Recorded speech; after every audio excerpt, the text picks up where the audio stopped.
Today we're in Winchester. We're visiting Wolvesey Castle. It's just round the corner from the cathedral.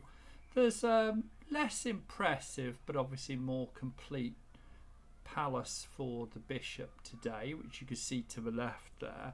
But this is the original Wolvesey Castle, and you have to remember that back in the Middle Ages and the early Norman era, the Archbishop of Canterbury wasn't necessarily the principal priest, the principal representative in touch with the Pope. And sometimes it was bishops like the Bishop of Winchester, and Winchester's always been an important seat. So Henry of Blois in the 12th century built this, pretty much all of it with the exception of the chapel that's 15th century, and cites an eyot in the River Itchen, so where the river bends. And there had been buildings there since Roman period, but it was Wolf's Island or Wolvesey, and that became Wolvesey.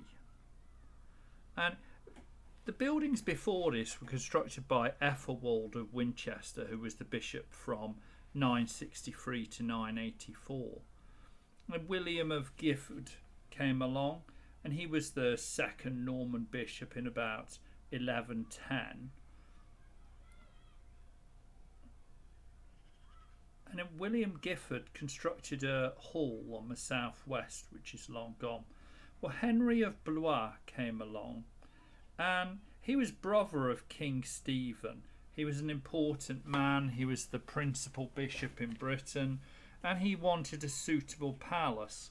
If you ever get the chance to be in Southwark, walking along from the Globe Theatre to the Shard, you'll pass the Winchester Palace, the Bishop of Winchester's palace, which is just a hall with the walls at either end remaining now, but it gives you an idea of the grandness of a townhouse.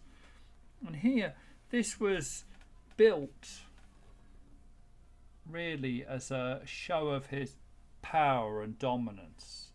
And today it's a fairly small site, but we wanted to just have a little wander round and give you a feel for it, because it's quite a grand site. There's actually a curtain wall here, and as you come in there's a cricket field. Beyond that is another curtain wall. So what remains now doesn't particularly look like a castle, it looks more like a bishop's palace. But if you had castellated walls running around the whole precinct, you get a feel for why it became known as a castle.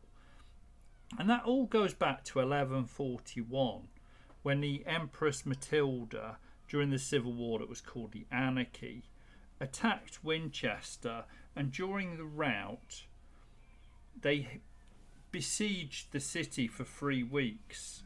Well, when it was relieved by the king, his brother Henry of Blois decided that not only did it need enlarging, but it needed properly protecting and fortifying, and built what is largely lost to the present site, the large curtain wall.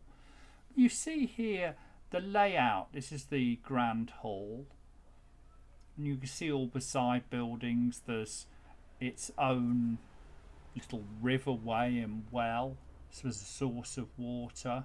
There's chapels, there's private apartments. This is no small site, and it was one of about 20 sites that the Bishop of Winchester owned, because he was always on the go. But this was his primary seat. And they've installed these stairs because you can't really go wading through some of these walls down here, but you get a feel for the early palace here. And you can see pretty thick, sturdy walls that have survived for nearly 1,000 years. There, that little sluice there, if you see the channel running through the centre, that's the water source for this area of the palace. Well, I should really call it a castle, since that is its name. but in many ways it's a bishop's palace. And quite an impressive ruin, hidden away right in the centre of Winchester. It's only a 5 or 10 minute walk to be up in the centre of Winchester. There's that channel. You can see much damage now and dry, but the river would have been channeled through there as a water source for the kitchens and for the house as a whole.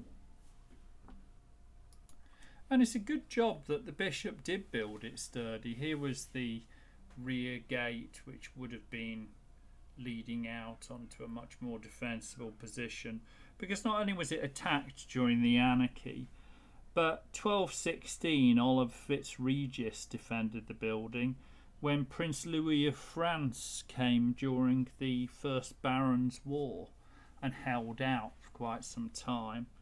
And then again, it was at the centre of the English Civil War when the Roundheads destroyed it and really left it in the state it is today. And it was decided that it was better to build a new palace next door after that. So this actually survived the Reformation as the Archbishop's palace and castle, but never quite returned to the power of Henry of Blois, because by that point the Archbishop of Canterbury had been formally made the Pope's representative as the head of the Catholic Church in England, and later after the Reformation as the lead cleric in the Church of England.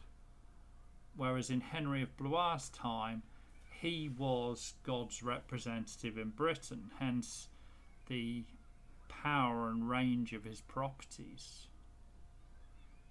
There's actually a little plaque here that has a map with all the different palaces, castles and houses that he had around Winchester and within the diocese, but also as far up as London when he travelled into London.